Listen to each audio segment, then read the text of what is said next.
Welcome, everybody, to the Nightly News Podcast. This is Professor Paul Miller, and I'm so honored to be joined by our favorite guest in the entire universe, Adrienne Thoman. Adrienne, welcome back to the podcast. Always such a warm welcome when I come on here. I love it. Well, I mean, you're such a warm person. I mean, I got to be honest with you. I think what would be great is if I could just have like an Adrienne bot. Like if we could create a bot of you and just anytime I'm feeling down or in a bad mood, just turn you on and you immediately turn me into a good mood. You know what we're going to have to make? One of my best friends got me this fun little Richard Simmons figurine, and you push the little button and it says little Richard Simmons positive comments. That's hilarious. I want to make an Adrienne positive comment, and then we'll... What are we waiting for? We're going to have to market it Masterpiece. Now. Yep. Well, we are so happy to be back here with you in the spring term. Hopefully your first week of classes has gone well. Of course, the Nightly News Podcast will be out every even-numbered week on Tuesdays. But today, what we're going to do, and what we do with Adrienne every single term, is to discuss some of the big-time events coming up, as well as everyone's favorite segment, Adrienne's featured 3 events for spring. So I think the best way to start this off is there's a new initiative going on in student services, something called Breakfast Break. So tell us a little bit more about Breakfast Break, and then we'll talk a little bit more about when it is and how people can get involved. Yeah, so this is actually something that's coming out of our Residence Life and Housing office.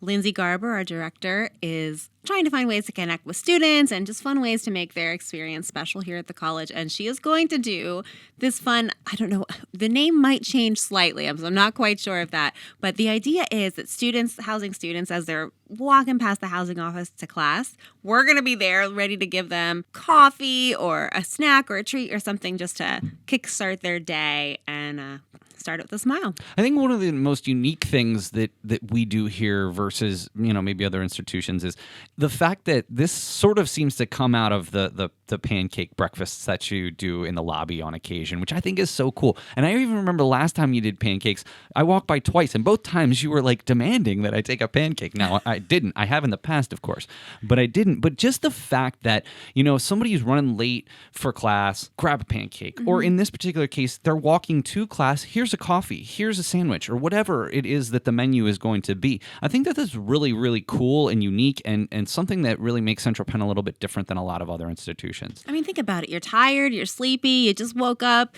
that first early morning class, you're just not quite ready, and then all of a sudden you see this coffee coming out of 145 ready for you.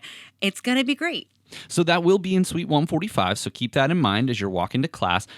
We missed the first one, so the first one was on the 12th, but we are going to, and mark your calendars, May 3rd and June 7th, and that'll be from 9 a.m. to 11 a.m., as we mentioned, in Suite 145. So really, really cool initiative that you're starting here, and hope students enjoy it.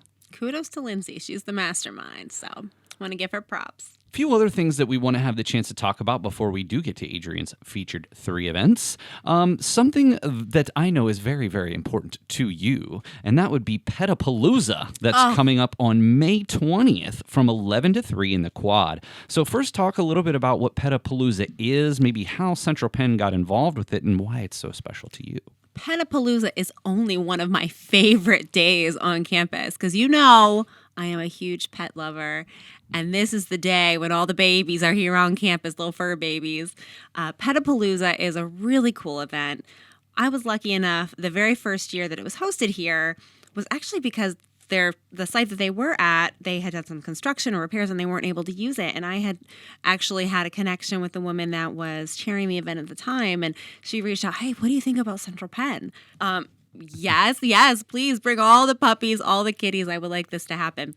And then we worked it out that we were able to be a host site, and we've stayed that host site for, I lost count now of the years, but I absolutely love it. It's so much fun. And it's a great event that raises a lot of money and donations for a lot of local animal rescues and shelters. Tell us what Petapalooza is. I mean, obviously you're able to bring your pets, but is there like pet obstacle courses, or what do we have going on here? What can people expect if they want to come out? All kinds of things. So first of all, it is pet friendly. So you are able to bring... I would certainly hope so. Yes, you are able to bring your pets with you, as long as, of course, you have to keep your pups leashed and all those things.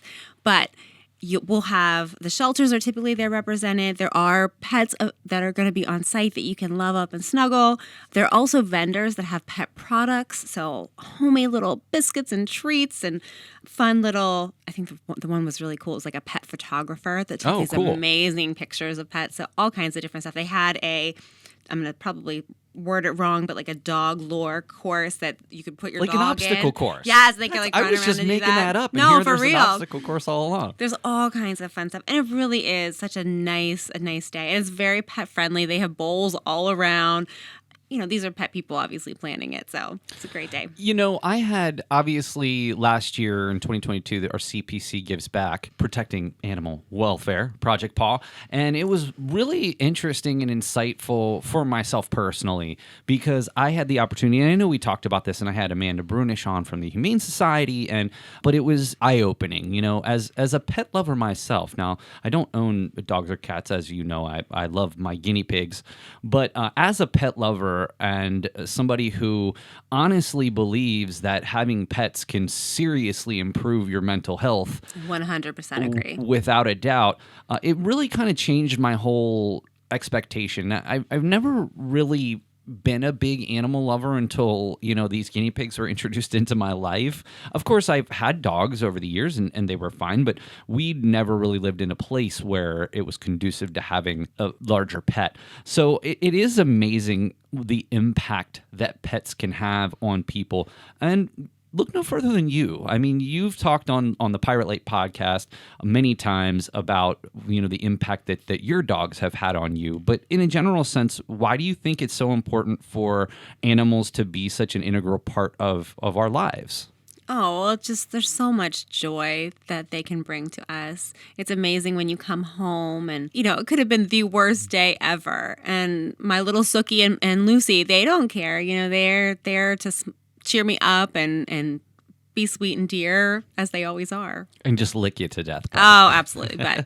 And studies do totally support all of the things about it being healthy for you mentally. And there is no question in my mind. As I've been dealing with my PhD program, as have you, we are often under a lot of stress because we have family obligations and a job that's demanding and time consuming. And then of course our work on top of that. So I know we often feel, I don't want to speak for you, but I know I often feel extremely overwhelmed in terms of my mental health. And I promise you that my little guinea pigs have helped me through that. Yep. A tough day, I just go grab one of them and just scratch them, scratch their heads until they're content. And that just makes me forget about some of the stresses that I have in my life. And I can honestly say, me personally, that's been a huge, huge lift to my mental health over the past couple of years. Yeah. Okay, Petapalooza, May 20th, 11 to 3, free to attend. Bring the dogs, bring the cats. And I do want to clarify, it is not just a dog and cat event. There are birds there and Well, rats. I wouldn't bring my guinea pigs because, number one, they'd probably be scared to death. Yeah, they'd be difficult, probably to bring to an event. But there will be other vendors and such representing more than just your traditional pets. Gotcha. All right. Again, May 20th, 11 to 3, Central Penn Quad. Come on out to Petapalooza. The last thing that I wanted to talk about is going to be taking place on May 19th. That's the CPC film series. And this time, we are looking forward to welcoming back Nightly News Hall of Famer Brian Christiana to present V for Vendetta. I will say that one of the biggest and things that I'm most happy about in terms of the film series is over the last I'd say 2 or 3 times, we have seen attendance skyrocket. And in fact, I would say that, again, it's really tough to get in a number specifically, but we do sort of an informal count. And both of the last 2 had between 45 and 60 That's attendees. Great. That's great. And so to know that it's still a viable thing that we're doing here on campus, we've been doing this for 5 years now. This is going into our 6th year. I think it's pretty incredible what we've had the opportunity to do. And now that we've branched out, we're starting now to have students do this. Like we had Jen Dulac do that, do a CPC film series. We had Leslie Heimball. Now we're going to have Brian Christiana Dylan Bowman also did it just after graduation. So we're getting the alumni involved. We're getting the students involved. Of course, faculty as well in future terms. But the CPC film series is, again, a free way for you to just have a nice evening out. And so we're really, really looking forward to that. That's Friday, May 19th, the CPC film series with Nightly News Hall of Famer Brian Christiana presenting V for Vendetta. Is that a film you've ever seen? A long, long time ago. I don't remember it. It is, I want to say 2006. But what's really interesting that a lot of people don't know is that it was actually directed by the same people who did The Matrix. Oh, really? Yes. And it was actually, I believe, I would have to check out some of the timelines on this, one of the first films that they made after the Matrix trilogy that came out. Oh. Yeah. So really interesting there. But definitely a really, really good movie that speaks to a lot of things that are actually poignant in our society right now, including surveillance by government and things like that. A lot of really interesting themes in this film. But it also goes to show how these CPC film series have changed. We went from, last summer you presented Dirty Dancing, right? And then Best movie ever. And you did such a wonderful job with that. And it was so fun to watch that even years after I'd seen it last. But then we would go to something like 1917 with Dylan and, moving on to V for Vendetta. I mean, we're really branching out. We're having all types of different films. And I just appreciate that the people who are coming enjoy the discussion about film. And that's really what I'm super, super excited about. And Brian, I got to tell you, this kid is so excited for this opportunity. He's been begging me to do a film series for like 2 years now, ever since he graduated. And finally, this is his opportunity. So please come out and see Brian on May 19th for V for Vendetta. That's going to start at 6 o'clock. Doors open. Brian's presentation will start at 6:30 and the film will start at 7. Should be over right around 9 o'clock. And of course, SGA will be out to sponsor that. We got the Christiana brothers in full force. Representing. So, come on out. There will be snacks and movie-themed candy and popcorn and beverages and those types of things. And, of course, that will all go to benefit SGA. All right. Well, now it is time for everybody's favorite segment, Adrienne's featured 3 events of the spring term. Adrienne, where do you want to start? I'm going to start on April 19th.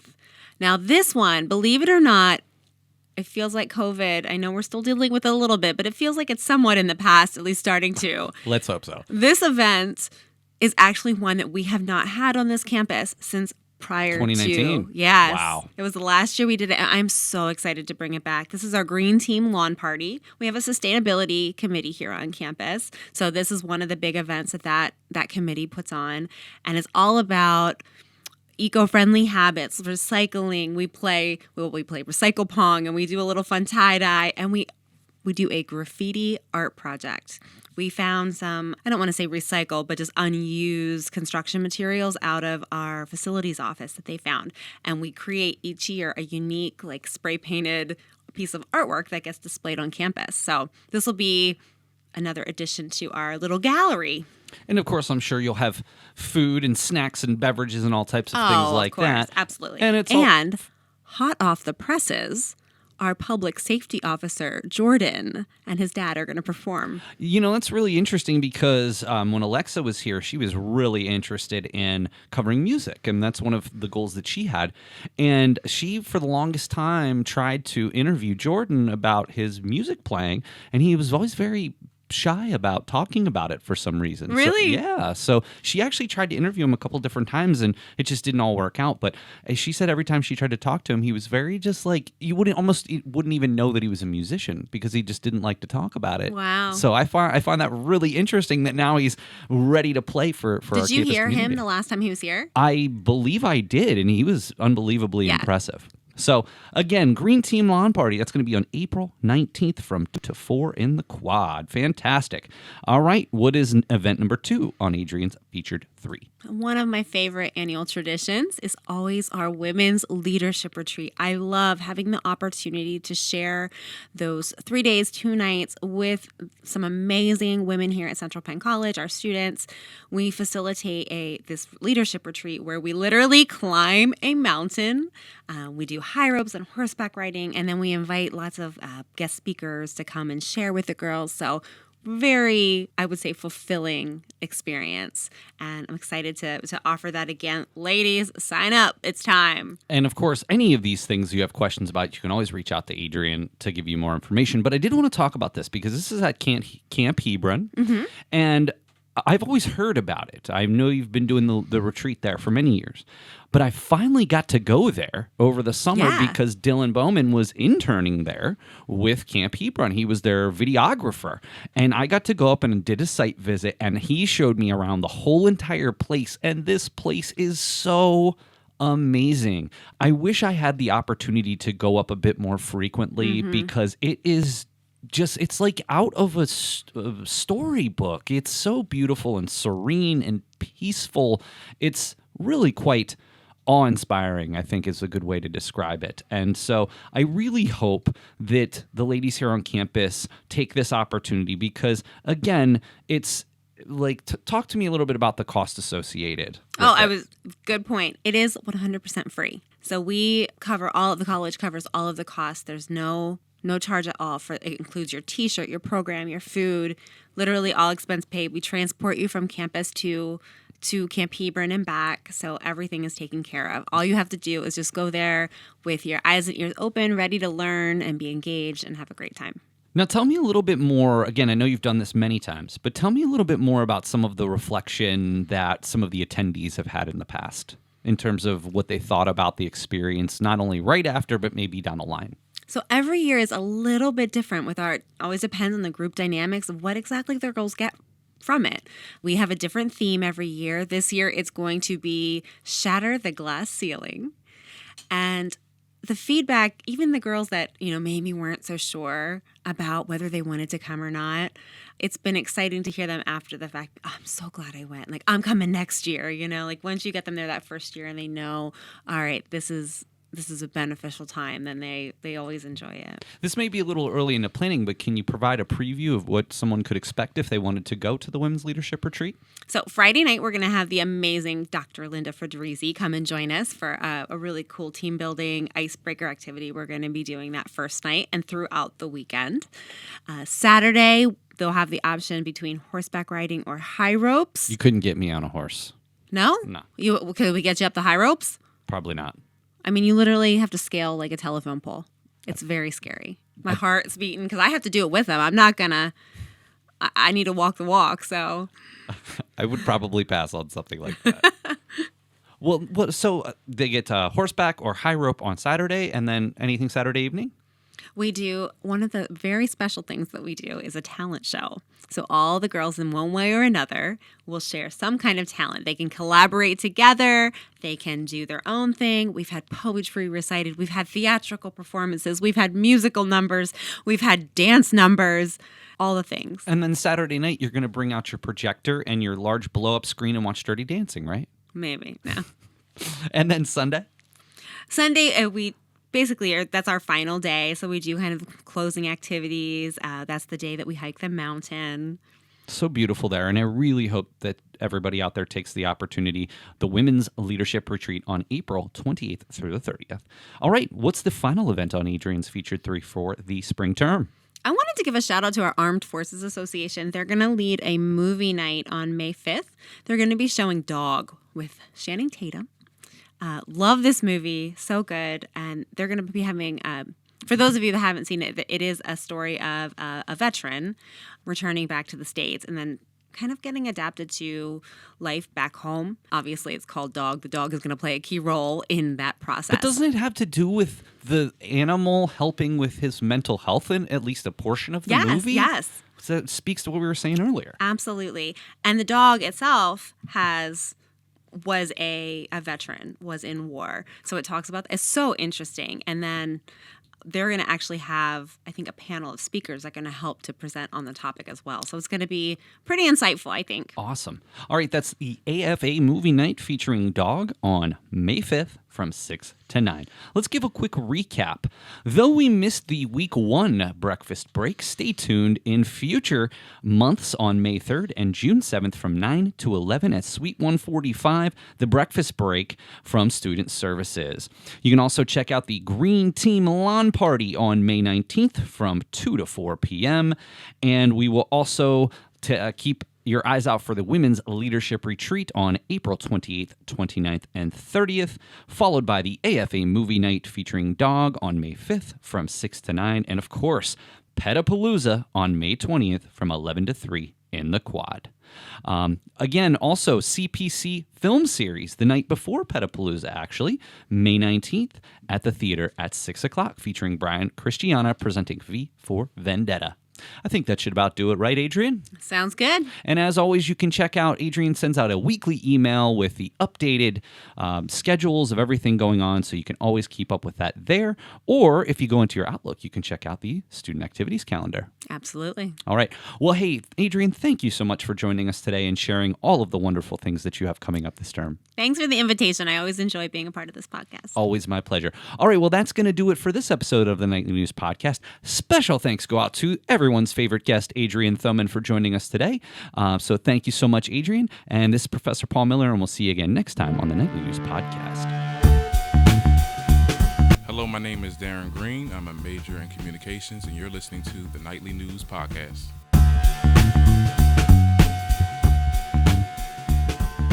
Welcome, everybody, to the Nightly News Podcast. This is Professor Paul Miller, and I am so honored to be joined by two wonderful folks from the Central Penn campus. We'll first start off by saying hello to our Internship Coordinator, Kristin Fike. Kristin, welcome back to the show. Thanks for having me. You know, I was a little upset that you had mentioned it had been a while since you've been on, so I guess I have to do a better job of making sure that I get you down here. I know a couple times we had Steve on. Yes. I don't know if it would happen that you weren't invited to those, but we'll have to make sure from now on that you are, because you're wonderful, and I always love having you on. He's just a little more popular than me. I wouldn't say that that's true. Of course, Steve Hassinger is a wonderful human being, and but I wouldn't necessarily say he's more popular than you. I don't know that this was a popularity contest. We're also being joined by Sarah Walters. Sarah is the president of the Colleges Against Cancer Club, and I believe this is also your first podcast, correct? It is. Well, we're happy to have you on, and she's also going to be working with the Nightly News coming forward, so you'll see her first article that she wrote in our upcoming publication that'll be coming out, so really excited for that. And Sarah, you've just been a wonderful addition to our campus. You're an RA as well, so I just appreciate all of the hard work that you've given. Well, let's start off with Colleges Against Cancer Club. You have a really interesting event coming up called Pie Your Professor. So first of all, before we get too far down the line about Colleges Against Cancer, let's start off with this event this term. So tell us a little bit more about what Pie Your Professor is, maybe where you got the idea for it, and when this is going to be. Sure. Sarah, if you want to go ahead and share what the idea was, where it came from, and then I can share some specifics about the event. Yeah, sure. So Pie Your Professor, I think we saw the idea on social media, and basically it's exactly what it sounds like, but instead of pie, it's going to be Cool Whip or whipped cream. But we're going to be voting for, students around campus are going to be voting for 3 professors, the top 3 who they would like to see some whipped cream in their face, and we're going to be using it as a fundraiser for Colleges Against Cancer. That's fantastic. And, you know, we've kind of talked about this before, but Colleges Against Cancer is something that I think has impacted all of us at some point. And I've shared this with you before. My grandfather, unfortunately, passed away due to cancer. My father and one of my very, very close friends. And so this is always a topic that hits home for me. But I think that that's what's so unique about this particular, like every single person that you run into is going to have a very similar story to myself. And in fact, I know that we've talked previously on the podcast about why you got so involved in this, but I would love for you to refresh our listeners' minds about why this is something and a cause that is so important to you and your role here. Sure. I had a friend that was diagnosed with breast cancer at a very young age at 25.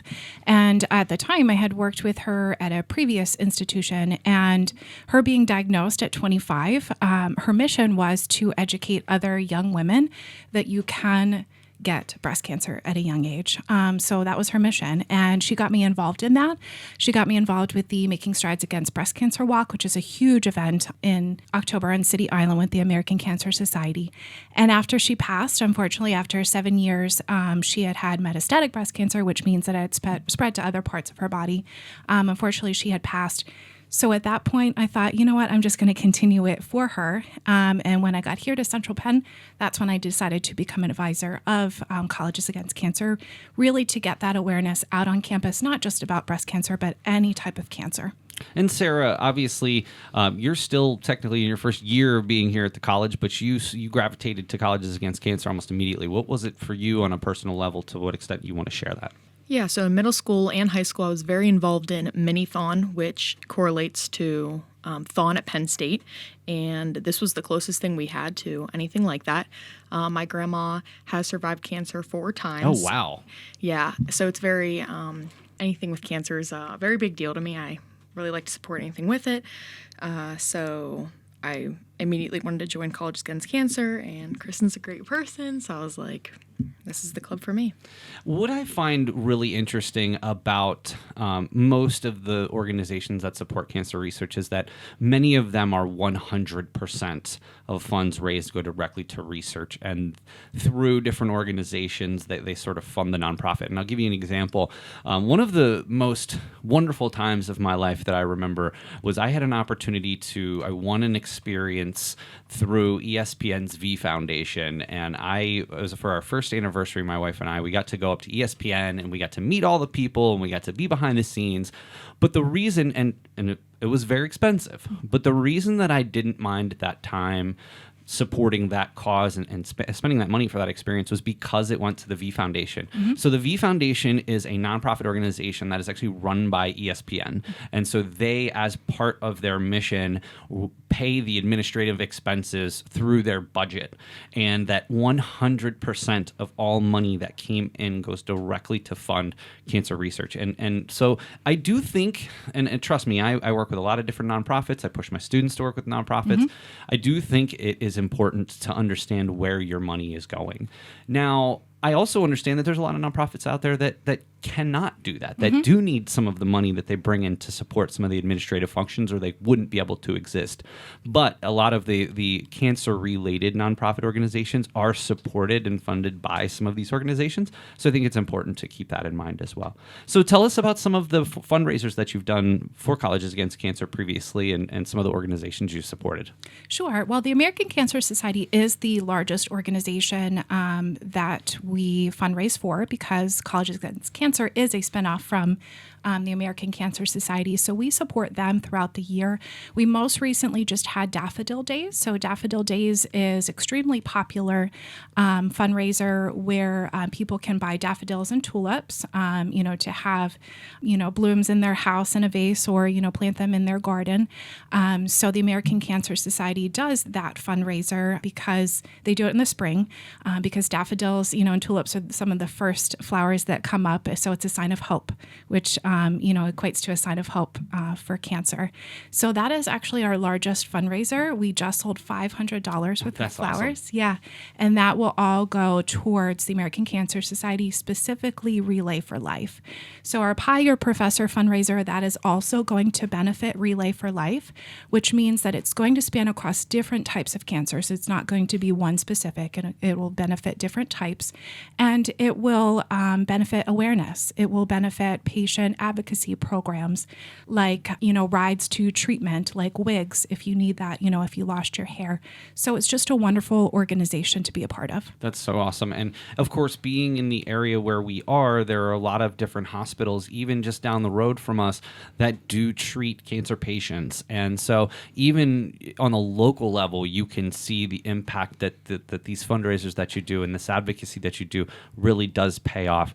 So let's, Sarah, tell us a little bit. So you've been president with the club for a few terms now. So tell us, what is your role and what are some things that you have helped to do since you've been in office, for lack of a better term? Yeah, so the biggest thing I think is trying to spread awareness about the club.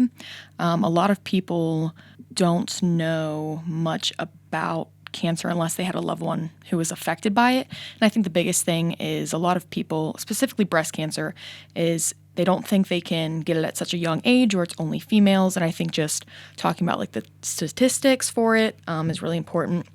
So I really like talking about those different things as part of the club. Fundraisers, I think, is a big thing.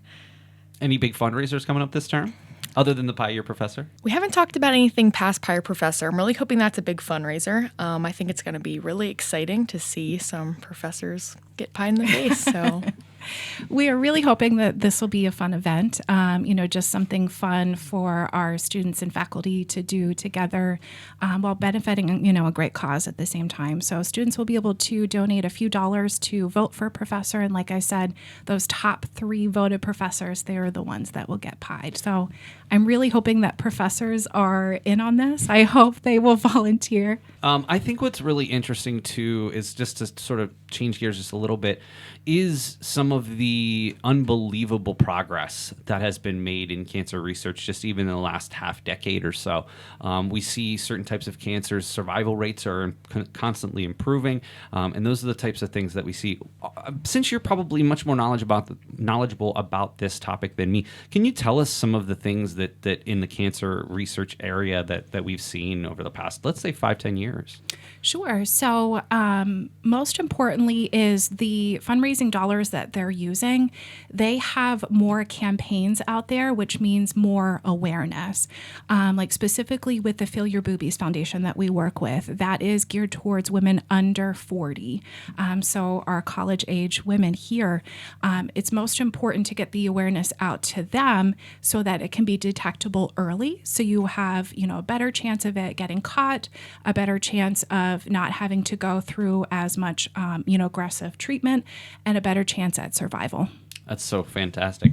So, I think that the Colleges Against Cancer Club is such a wonderful addition to campus, continues to be one of the clubs that has, stayed through. I know a lot of clubs really struggled through COVID, but it's so wonderful, Sarah, that you've kind of taken the lead with this club, and I really hope that you're able to continue doing what you have. Now, what does it mean to you to be so involved with this club? Not obviously the cancer aspect is important, but how has this changed what it means to be like a residential student here and the experience that you're having being a part of this? Yeah, so when we were just talking about the Fill Your Boobies Foundation, I was just thinking about how the hanging your bras across campus, that was, I think, the first visual representation I had of the club. And that was just it was very eye-opening and heartwarming to see all the bras hung across campus. And unfortunately, I think when we had them hung, it was a really rainy day. Yeah, it was. I remember that. But still, to your point, the visual, and so many people walk across that bridge every day. And I loved how you had some different signage there, too, that talked a little bit about what it was representing. But I honestly think that as a visual representation of what you're doing, everybody on campus, the days that those were hung, we really got it. And I do think that that's an important part of this advocacy that you're doing. So, well, I think that's wonderful, Sarah. Thank you so much for joining us. I know that you have to go to class, but I definitely wanted to have you on. And everybody write down Sarah's name, because if you don't already know her, you will, and she will be on many future podcasts with the Nightly News in the future. So thank you so much, Sarah, for joining us. Thank you for having me. Well, Sarah had to step off to class, but we still have a lot of things to talk about here with Kristin. Kristin is also, in addition to being advisor of the Colleges Against Cancer, is also our internship coordinator here on campus. And there's a really interesting internship seminar coming up on April 25th. So could you tell us a little bit more about what that internship seminar is all about? Absolutely. So it's going to be focusing on finding a meaningful internship. First of all, what is internship? Why should you do it? What are the requirements here at Central Penn?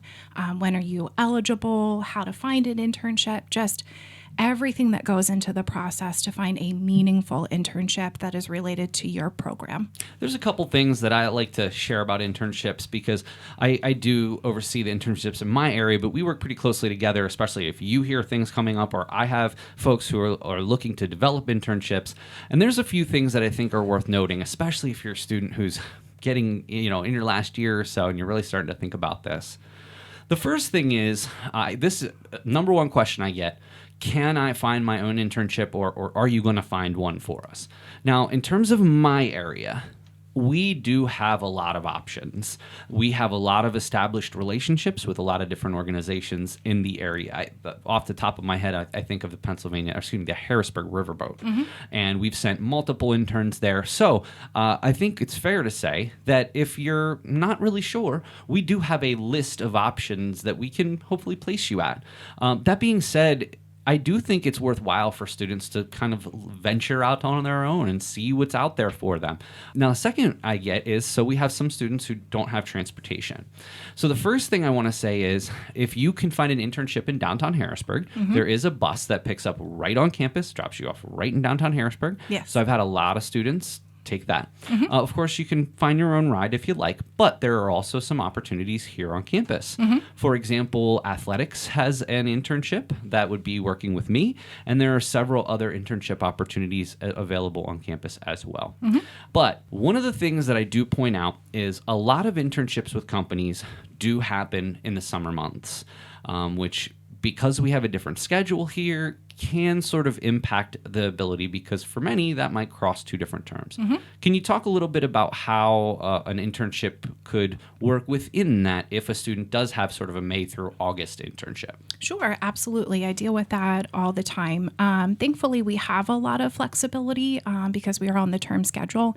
So we can allow the student to take some extra time, to complete the internship if they need to. I work one-on-one with all of our students and with their site and their site supervisor to determine what is going to be the best schedule, and we provide flexibility with that. So absolutely, if it's a summer internship, don't be deterred from that because, we don't run on a regular summer semester.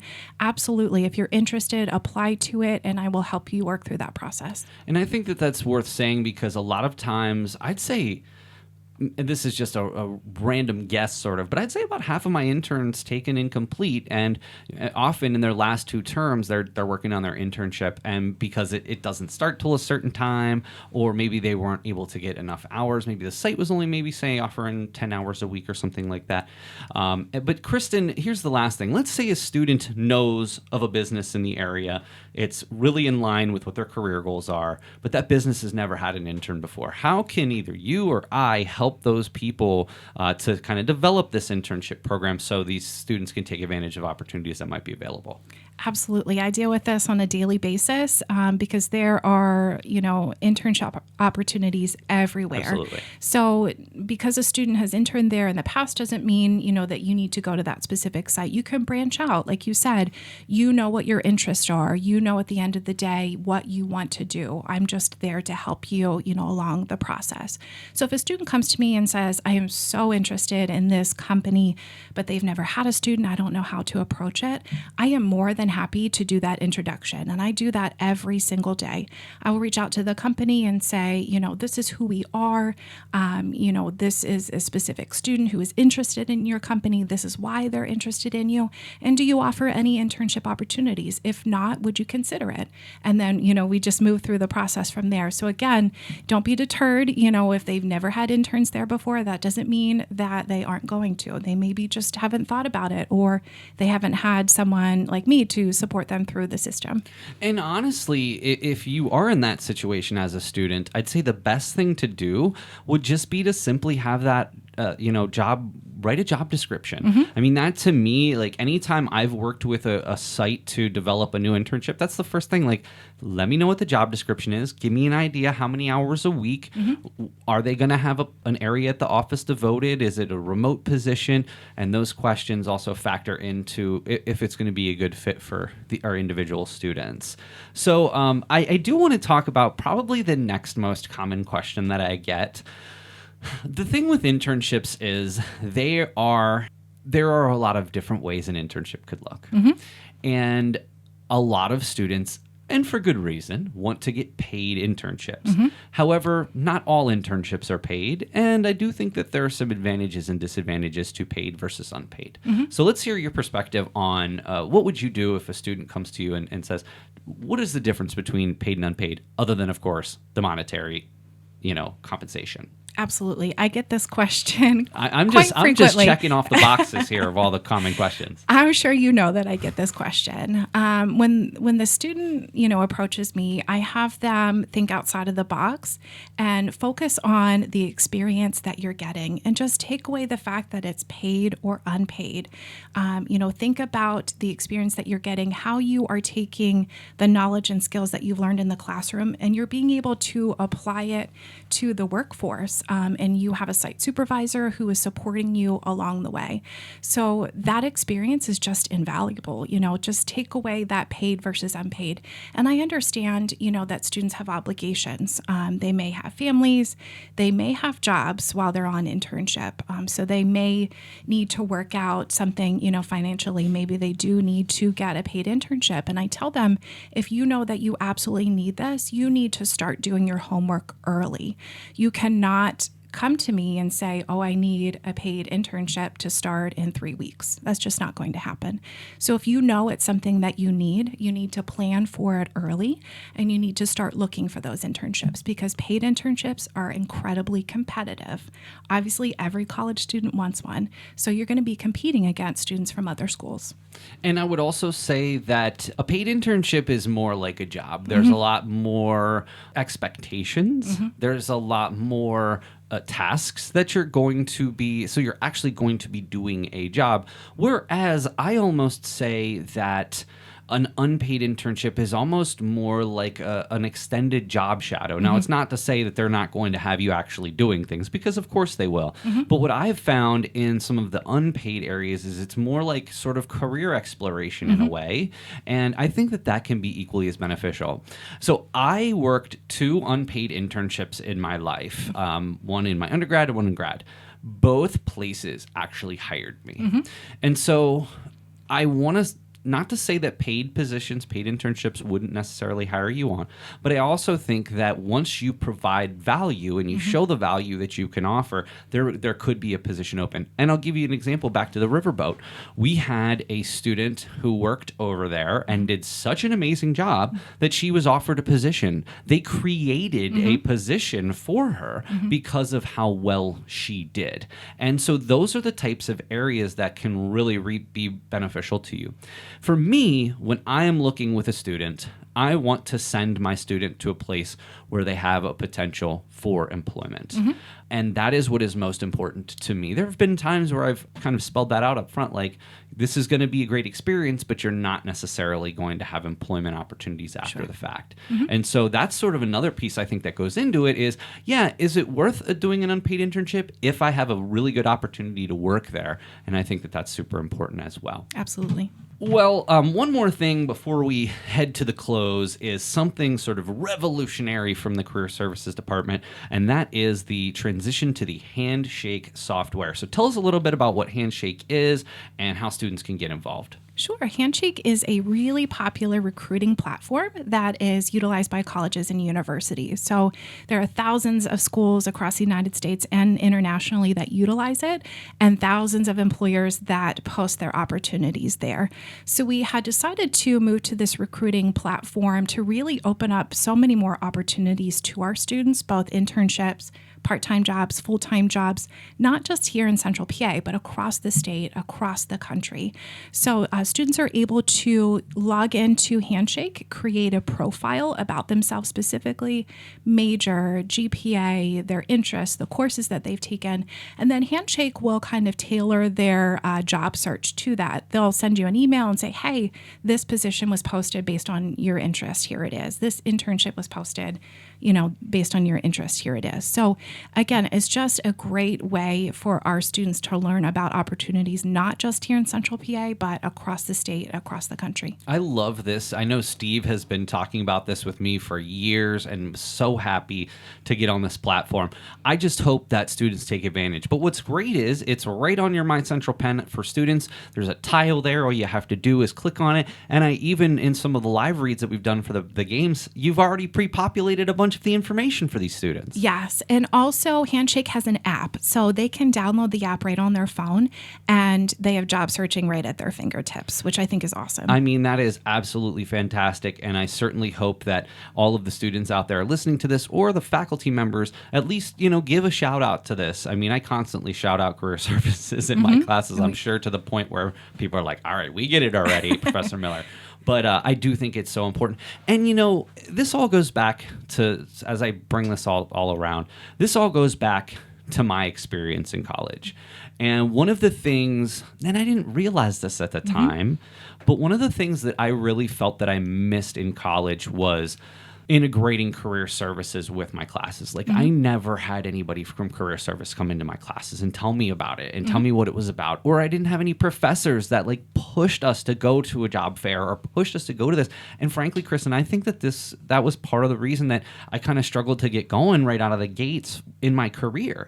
And things have worked out fine. I'm not complaining, but I think that one of the biggest benefits that students have here, especially as a career-focused institution, is our career services department. And I just thank you and Steve immensely for all of the hard work that you do, and I know that our students appreciate that as well. More interestingly, I had a student who was in her final term and sent me an email yesterday saying, I just am not sure what my next step is.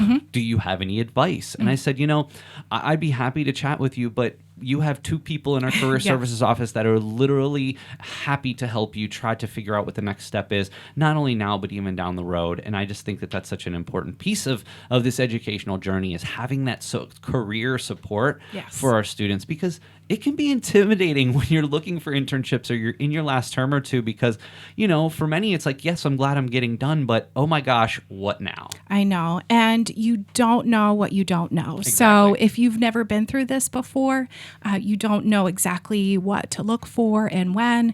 That's why we're here to support our students, just to make them aware of, what everything is, how it works, when should I get started, with my job and internship search, how do I transition after graduation, and then also supporting our graduates, Absolutely. Down the road with any help that they need. Which is another thing a lot of people don't realize, that you have access to that even after graduation. Yes. So, all right, well, our internship seminar with the Career Services Department is going to be on April 25th. You can email Kristin Fike at centralpenn.edu for information on that, or for anything that we're talking about. Of course, you can go to My Central Penn and check out the Handshake tile, or to Kristin's point, download the Handshake app for your job search and internship searches. And then, of course, in terms of Colleges Against Cancer, you have the Pie Your Professor coming up. You can find more information about that in Student Central and Central Station as that unfolds in the next few weeks. Thank you. Hey, Kristin, it's as always my pleasure to have you, and I promise you it won't be a year and a half till we have you on again. I am going to hold you to it. Oh, I will have you on anytime you have something, you let me know, and I will work you in the schedule for Absolutely. sure. Thank you. All right. Well, thank you so much to Sarah Walters, the president of the Colleges Against Cancer Club, and special thanks to our internship coordinator, Kristin Fike. Thank you so much for spending time with the podcast today. Thank you, Professor Miller. My pleasure. All right, that's going to do it for this episode of the Nightly News Podcast. For Sarah Walters and Kristin Fike, this is Professor Paul Miller, and I'll see you again next time on the Nightly News Podcast.